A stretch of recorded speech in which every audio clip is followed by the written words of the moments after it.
Marriage అయిన ప్రతి అమ్మాయికి అత్తమ్మ అంటే మరో అమ్మ, అత్తమ్మకి కోడలు అంటే దేవుడిచ్చిన ఇంకో కూతురు అని.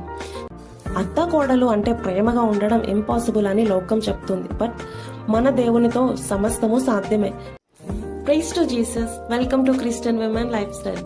ఈరోజు మా చిన్న గార్డెన్ లో పెరిగిన గోంగూరతో మా అందరి ఫేవరెట్ అయిన పప్పు గోంగూర మా అత్తమ్మ స్టైల్లో చేస్తూ మాట్లాడుకుందాం.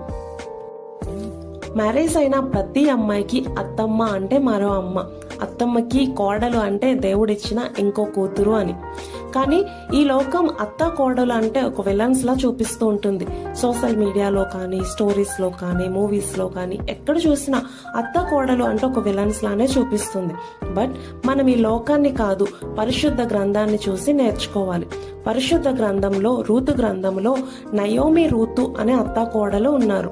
ప్రార్థన పూర్వకంగా ఆ గ్రంథాన్ని చదివినప్పుడు ఒక అత్త ఎలాగుండాలి, ఒక కోడలు ఎలా ఉండాలో మనం నేర్చుకుంటాం.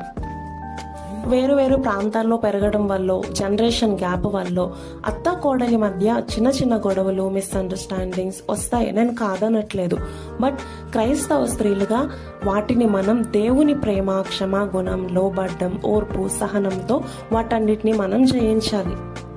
అత్త కోడలు అంటే ప్రేమగా ఉండడం ఇంపాసిబుల్ అని లోకం చెప్తుంది. బట్ మన దేవునితో సమస్తము సాధ్యమే. Nothing impossible to our God.